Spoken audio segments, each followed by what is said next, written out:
एक पुरानी हवेली थी जो एक शहर के बाहर एक उड़ान सीने वाले जंगल के बीच में थी।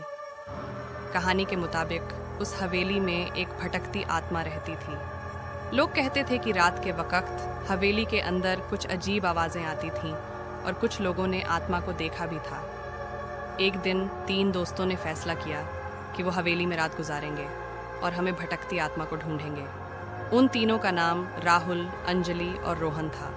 वो तीनों रात को हवेली के अंदर चले गए और वहाँ कुछ अजीब आवाज़ें सुनाई दी। ढूंढने के बाद वो तीनों एक पुराने कमरे में पहुंचे जहाँ से आवाज़ें आ रही थी। कमरे के अंदर एक पुरानी अलमारी थी जिसे खोलने के बाद उन्हें एक पुरानी किताब निकली। किताब में लिखा था कि हवेली के पुराने मालिक ने एक डायन को यहाँ बंद किया था और उस डायन का भूत अभी भी वहाँ भटकती है।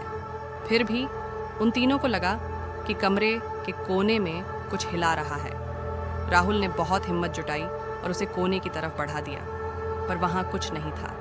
पर तभी उन तीनों ने देखा कि एक पुरानी छोटी सी पोटली उस कोने में पड़ी हुई थी।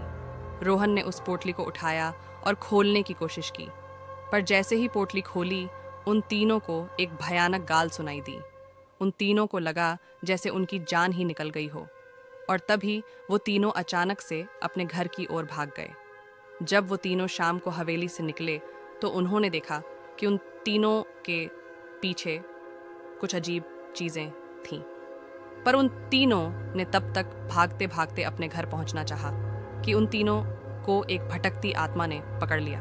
उनकी आवाज़ दरवाजे दरवाजे तक सुनाई दी, लेकिन उन तीनों का कोई पता नहीं चला।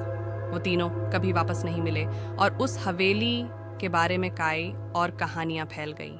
पर आज भी लोग कहते हैं कि वो तीनों की आत्माएं वहीं भटक रही हैं, हवेली के अंदर एक भयानक आत्मा की साथ। अगर आपको हमारी हॉरर स्टोरी अच्छी लगती है तो प्लीज़ चैनल को सब्सक्राइब करें, वीडियो को लाइक करें और शेयर ज़रूर करें। जल्दी से हमारे फेसबुक पेज को भी फॉलो करें। ना थे व्लॉगस्टर न्यूज़ FIR मिलते हैं अगली स्टोरी लेकर।